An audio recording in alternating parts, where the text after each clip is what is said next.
you're a little more than a week away from your season opener. So just what do you like about this team and where it stands right now, and are there any things that you're focusing on that you want to get better? I'll try to get all those. I really like this football team. I like its maturity. I like the way they've gone about camp. As I've stated before, just all the things we've kind of put them through the project and those things, they've handled that extremely well. They understand. I guess, you know, they develop a workman's-like attitude towards this and to do, you know, kind of a professional way of approaching things in a day-to-day manner right now. And I think, you know, it's a credit to the seniors, and I really like the way our younger players have developed, the way the newcomers, you know, our mid-year additions have all taken big steps, and you know, through the summer and physical development, understanding what we're doing. So we're getting close to being tested. Did I miss one there, Jordan? Are there any areas of focus you want to improve on? Well, yeah, everything. You know, we're continually working on situational football and things like that. You know, there's still good battles and rotations and depth right now but I like the way it's starting to come together. And, you know, we're fairly healthy. You know, just got to get a few more guys, and we get a few more days here, and then kind of get into full game prep. Some of the reps cut down a little bit. I think we'll be healthier as we go. You talked about all the arrangements you had before the construction. Just over the last 3 weeks, what's it been like having the guys have full access to a lot of the new stuff going on in this facility? Oh, I think it's been awesome. I think our guys really enjoy it and appreciate it. You know, as we've stated before, we practice on grass a lot more than we have, and so that commute still kind of makes the day a little different than normal. But I think they're feeling better from being on grass on every day as much as we can. So hopefully we come out of camp as fresh as we've ever been. I think weather's cooperated here of late. And but I think what they see in this time without school starting, this opportunity that they go through during our afternoons, as far as taking care of their bodies and things that have been put to there, the extra fueling stations and availability, the meeting rooms are a lot more comfortable. All those things really help the student athlete's day, and we continue to work on that to make their day through a long season as convenient and fluid as possible for them to maximize that time.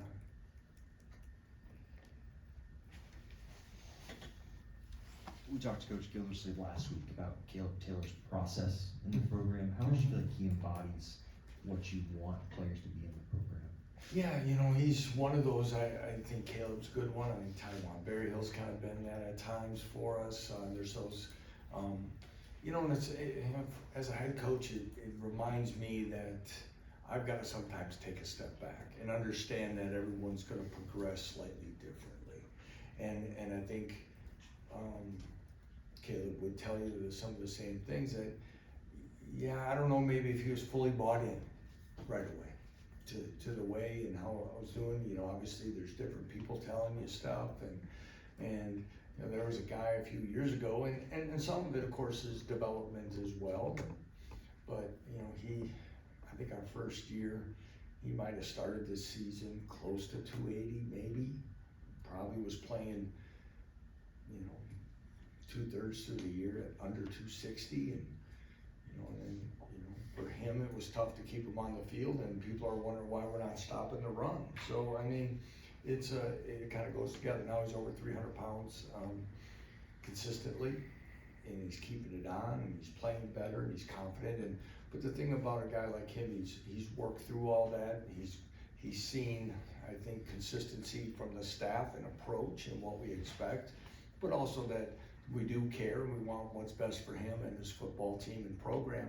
And I think that has helped bridge that gap. And it's because he's such a good young man, and that it's really fulfilling to see. And I'm glad it's worked out. And he's been slowed a little bit this last week or so, about a week, and just getting back out there. But you know, he's one of those guys that I think this time around, I'm really hoping he has the season he deserves.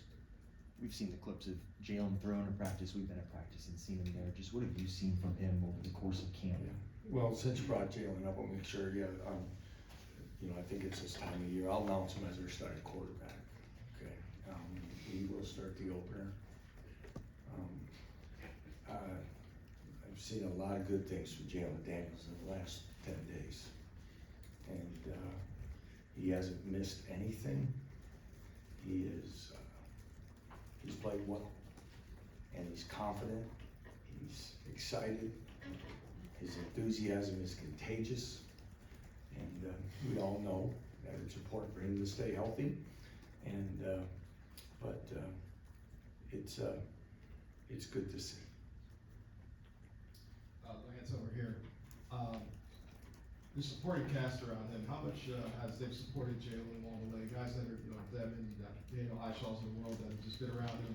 How have they seen him just be excited to be, you know, back in the fold? Yeah, they're excited. I mean, Quentin Skinner's his roommate, and you see that him and Cornell live with Jalen, and you know they've been great support for him all the way. Daniel, you know, 2 years ago battled his injury.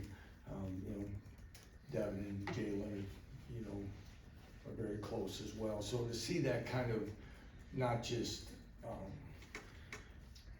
talented guys, but they're good friends too, and great teammates to one another and supporting him.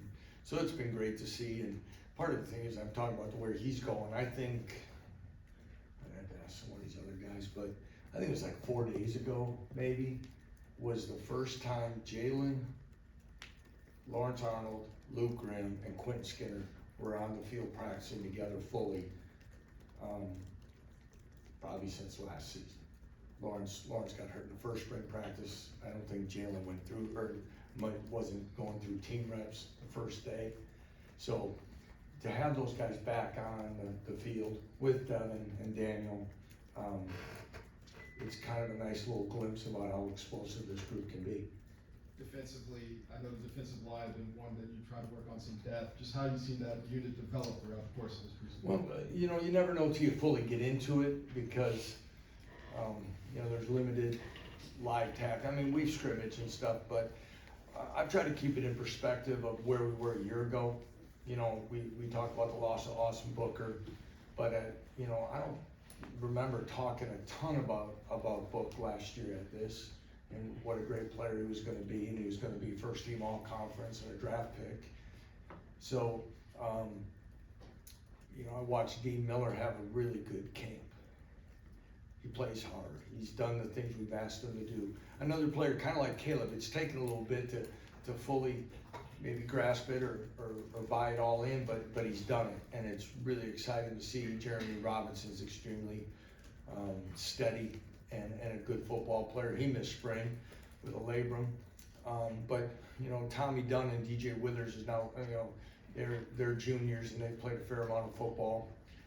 I like the rotation that we're gonna have there with on the inside. Dylan Woodkey is a transfer defensive end who's one of those transfers that have really taken a nice step in things here. Ron McGee's healthy. I'm excited to see DJ Warner on the field and watch him. And it'll be a growing process for a young player early, but I'm excited to see how he'll help this team also in passing situations. By Job's a guy that's been playing with a cast on. Hopefully he's getting closer to having that removed. Very talented guy as well that plays with a good motor. So I think, you know, by the time, especially when the conference season rolls around, we should have a good idea where that group's gonna be. And like I said before, I go back 2 years ago. Lonnie Phelps was a player that we thought could help this football team and played hard, but was an unknown commodity. And unfortunately, we're kind of there again. But I do think I feel better about the pieces and the guys that'll rotate, because those are rotational positions for us anyway. And they're not gonna be ones that we expect guys to play 75 snaps or more. Lance, what do you see from the linebacker group, and what's the competition look like there? Again, I think I've said this multiple times. I think this group plays downhill a little bit more than some of the guys we had last year. We had a lot of experience, of course, with Rich Miller that made a lot of things right for us, alignment-wise, but Another player that's taken what you'd want to be the progressive strides in the program through time, and that's Cornell Wheeler. And he's grown, he's more confident, he's understanding. I've never heard Coach Simpson talk about a worry about, you know, calls and getting things done and getting things right. We've talked about JV Brown in here, those of you that come on a regular basis. He's playing fast and he's a physical guy. You can see that he's more comfortable year 2 in our program. I'm excited to see him play. Taiwan Berryhill's a guy that also runs well, physical player. Jason Gilliam probably is the healthiest he's been in 2.5 years. Logan Brantley's a young player who will play a lot on special teams. Again, gives us an outside linebacker with physicality and speed as we continue to try to continue to recruit those type of guys. Probably forget somebody in that group, but you know, those are guys that I feel will give us the right depth and contribute a lot on special teams. And as you wrap up fall camp, what's your thoughts on special teams? What have you seen from them? Well, again, I think our return game returns a lot of the same guys, and you know, Trevor Wilson, Luke Grimm, O.J. Burrows, Savion Morrison. You know, Savion be in the kick return game with Trevor. You know, I mentioned the punt returners. Damon Graves again. How old's Damon? 25 or something. Sophomore again from Australia. You know, he's made himself a very good holder in the last 6 months or so. But again, he continues to do well, and I really like the way the kicking battle is kind of continued to progress. We got 3 guys going for it, but Tabor Allen's a guy that quietly continues to be more consistent, and he and Charlie Weinrich are probably right now fighting for the kickoff or for the field goal job. Tabor will handle the kickoffs. Owen Gerdes is a guy that with a very strong leg and has some game experience as well, is still in the mix. So feel good about that. You know, you're always worried about special teams early because it's hard to simulate a lot of those live and doing those things early in the season. So you know, you gotta get the game sometimes to really see where you are in those positions. Lance, over to your left here. You mentioned Booker and Lonnie, and I'm not talking necessarily about that position, but somebody on this team that might fall in that same category who next year at this time you're talking about. We didn't say a whole lot about him at this time last year, but boy, he had a monster year for us. Could you identify someone that might I think I did. I think I did. I think Dean Miller's kind of on that path if he continues to do things. I'm not going to put him as a, you know, and you know, my biggest thing is that a guy returns for his last year of eligibility at that position would be really nice for the Jayhawks. So, but you know, he's, you know, a guy that we've always felt had a ton of ability, needed to grow in a lot of ways physically, mature some other ways to understand what it was really going to take. And sometimes guys just want to play on, you know, where they're at the moment, and you know, it's hard at 206 pounds to get past guys that are 320 and physically hold up all the time. And now Dean's consistently in the 230s, and he's played with a really good motor again, and so I'm excited about that. Again, Jeremy's been there as well. I'm not going to put pressure on those 2 freshmen right now, but I also think, like I said earlier, I think Joey's a guy that's going to help us in that area too. So I was talking actually about beyond that position. Oh, yeah. I'm sorry. No, that's okay. I didn't want you to think I wasn't listening. Just another guy. You know, I've been asked that for some reason. I think that seems to be the new question. Right? Who's going to be the surprise player? Who's the guy that? It depends which day of the week I answer it. Some of the players, I guess. I was saying like a Marvin Grant or JV Brown. Seen others say OJ, and OJ had like 2 interceptions today. One was a pick 6. I don't want to say I take him for granted because OJ's been so steady in his career. Great ball skills. You know, he's always has understood what to do. I think DK McDonald's done a great job with him on smaller details, challenging him in other ways to be a better player. to be more outspoken than OJ's maybe been comfortable. And I see all those things kind of seeing, and you know, Coach Gildersleeve does a end of the summer workout, and you know, they have a fun day, but they also do let the seniors have a talk on that day. And you know, we're not around at that time, and it's kind of neat because they probably get to say things that a lot of different ways, but he told me OJ's was one of the best because it was really heartfelt, and he really knew that, you know, barring something weird happening, that it was, you know, it's his last go around, and it's important to him, and he wants to make the most of it. And I really think OJ has taken this fall camp with that type of mindset, and I'm really excited to see him carry that out. Coach, would you offer your thoughts on Devin's place in the rebuild that's happened here in the last few years? Boy, I don't know if I could ever, you know, hit on all the great things that it's done. From the day he committed to this program prior to our arrival, said a lot for this program, a lot for this university, really. When you see what's really changed in college athletics, and you know, that's not the football coach talking. That's me repeating stuff that the chancellor talks about what a college game day appearance in Lawrence, Kansas does. And it's because of guys of the play of a Devin Neal and Jalen Daniels and many others, and what that's helped do for this community, for our campus, for enrollment, for, you know, and really morale from where this thing was at. So, and the coolest thing about it for a guy like Devin, he's one of the best guys you'll be around. And all the success and all the things that could really get to a guy and can change a guy or make him feel entitled or do all the things else that's changed in college athletics, he's pretty much the same dude he was when he walked in, just more mature as he goes through, but he's just humble and appreciative and giving and all of that. So, you know, and we have others.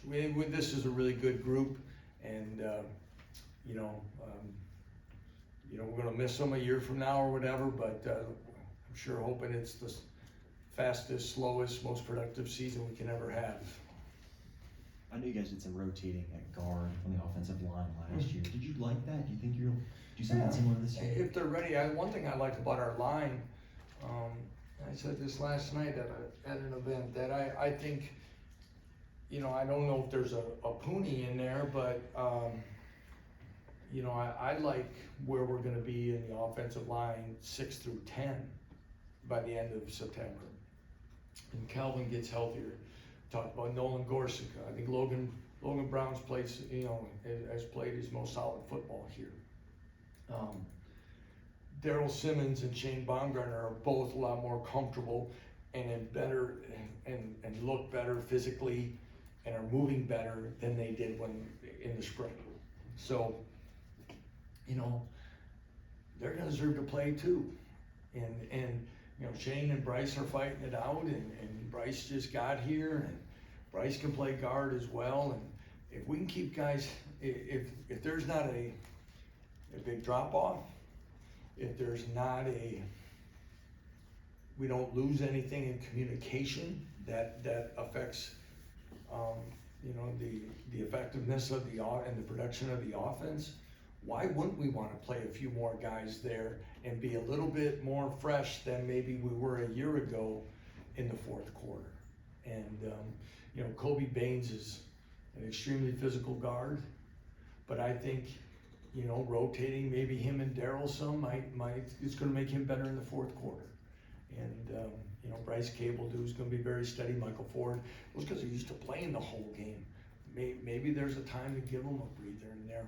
And I think Kelvin coming off injury, you know, like I said, he's just getting going. He gets better every day and starts showing what he was about last year when he started the bowl game. I hope by the time we play UNLV again, he's right back to where he was. You mentioned Jalen's gonna start, I think it was last week. You said maybe a week away from finding out the starting offensive line. How close are you to figuring out that kind of first Really five? close, really close. You don't announce any starters? No, I don't want to. what will we do in next week's press conference? Lance, I think, after the UNLV game, you talked about the Big 12 championship and how that's a goal, and you guys have had a lot of continuity and the maturity of this group. How much easier is that with the group that's coming back? Championship, my goal still is that we're better today than we were yesterday, okay? And then the wins and the other things will start taking care of themselves, because you start talking about, to win a Big 12 championship, that's really a game that's not even on the schedule yet, that you haven't earned it. So that's hard for me. I've always tried to stay away from that. I just want to be better. Do we have the ability now that we've shown we can line up and do those things? Yes. And that's been the challenge but again, through camp, I think our guys,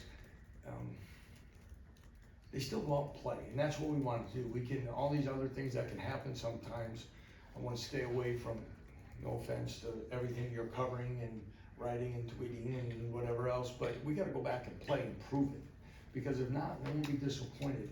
And that's a nice thing about having this many seniors, because I do think they understand it.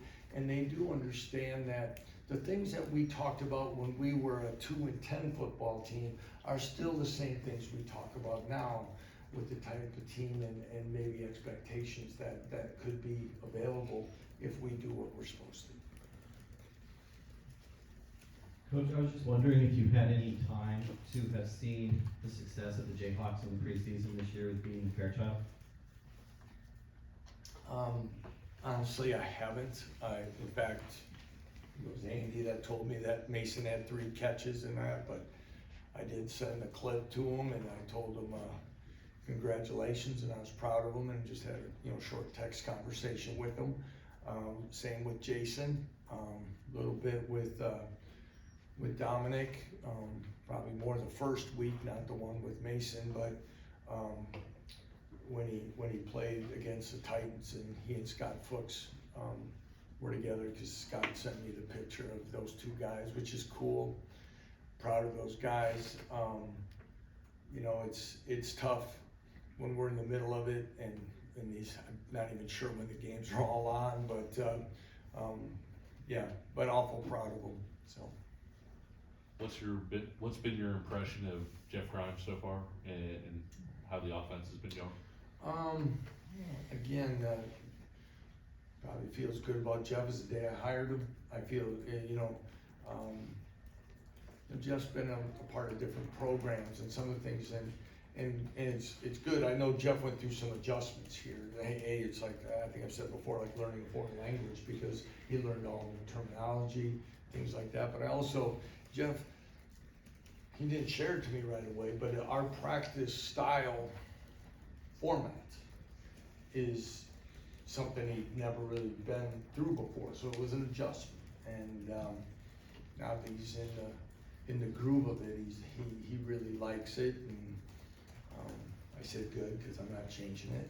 And I really like, but I like, because I think he is starting to see, like I said, with the pieces of the puzzle, so to speak, that he gets to work with. I think he's feeling a lot more comfortable about the abilities of these guys on a day in and day out basis. Like I said, when Jalen's been out there every day to see what he can do, and really the abilities that he has with those experienced receivers. We're seeing a lot more balls thrown before guys are breaking on cuts or turning around. Some better back shoulder throws, things like that are exciting to see. So I think he sees it. I think again, I'm excited for us to kind of get this thing going, so we can get that first game and all the other things that we get to do now with coach-player communication, the tablets and all that we're gonna continually kind of work through and even be better. You guys have had such tremendous staff continuity, not just here, but from previous stops. I guess, what's the impact of bringing in people who maybe think a different way and have been at different places? It's good. It's extremely, we, especially in the analyst area, we change over, and I expressed this to them. I said, I want your ideas. I want your, hey, have you ever thought of this, or we did it this way? And some other things, and we do get that. But I also wanna make sure that we stay true to the things that we felt have gotten us to this point. So it's a good mix, and I think even through some of those hiring practices, I think we found, I guess, philosophy, cultural fits as well right now, and it seems to be, you know, I've been very pleased with this part of camp so far, because, you know, staffs continue to get larger, and, that staff continuity needs to stay in check, cause it's hard, it's, you know, these programs keep getting bigger, and you've gotta make sure that you stay aligned. And then just real quick, you guys hired Leon Douglas, high school relations, really well-known coach throughout Kansas City. I guess what sort of impact do you think that he can help you guys with in recruiting in that area? Yeah, I think Leon being a great addition. You know, Leon expressed his desires to be part of our staff last spring and do some things he had to work through, but Leon came to a lot of spring practices, sat in a lot of meetings. I told him I'd do everything I could and to try to that we could find a way in the right role and a meaningful one, to have someone with his experience in the Kansas City area. But it was funny, but even as it started to come about, you started getting text messages when rumors started and all that, but everyone talks about what a great human being he is, and he is, and he's gonna add to us in the recruiting, not just locally. I think he'll help us in all ways.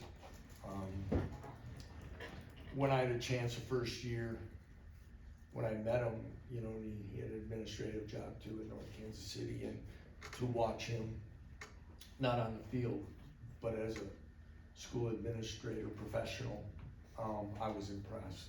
And so I'm looking forward to him to help in a lot of different ways in our player development area, our high school relations, and of course, since everybody can have impact in some way on, you know, whether it be he sits in yet during this time of year, a lot of meetings, and again, he'll be a fine addition as well.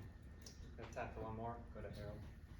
Got ended on the old KCK question when you guys are getting started to play out there. I know you practiced there once, but what did you learn from there? Just getting the surroundings set with the home game that obviously will have about half the attendance that Booth would normally have. And then do you have any plans of going back there for a walkthrough or anything before the first game? We don't have any plans, you know, they're just available dates that they gave us. That was the only one, which we understand. I think though you say half as many, I just think in the setup of the stadium and the way it is acoustically, I think it'll have the feel that there'll be twice as many that are actually there just by the way it's set up. I'm excited about it. I do think in a roundabout way that our bowl game in a baseball stadium and locker room size and maybe walk from where we were to where you get out, all those things I think will help us adjust to this quicker than maybe we would have before if we didn't play in Phoenix last year. I'm excited about it for a lot of different reasons. We can't change what's going on here because it's in motion and it's exciting, but I do hope it makes it more convenient for more people to come out and check us out. Maybe gain some new fans or ones that have just watched maybe, you know, on TV or listen to radio. But I think it's a great opportunity. I think logistically from our home hotel, we're closer. So the bus rides even cut down a little bit. So all those things are great. And, you know, it's, you know, Colin Sexton, we had a lot of discussions about what our options were. And I think we came up with a really good plan for non-conference and conference, and excited to be at both spots. All right, thanks everyone. Thanks everyone.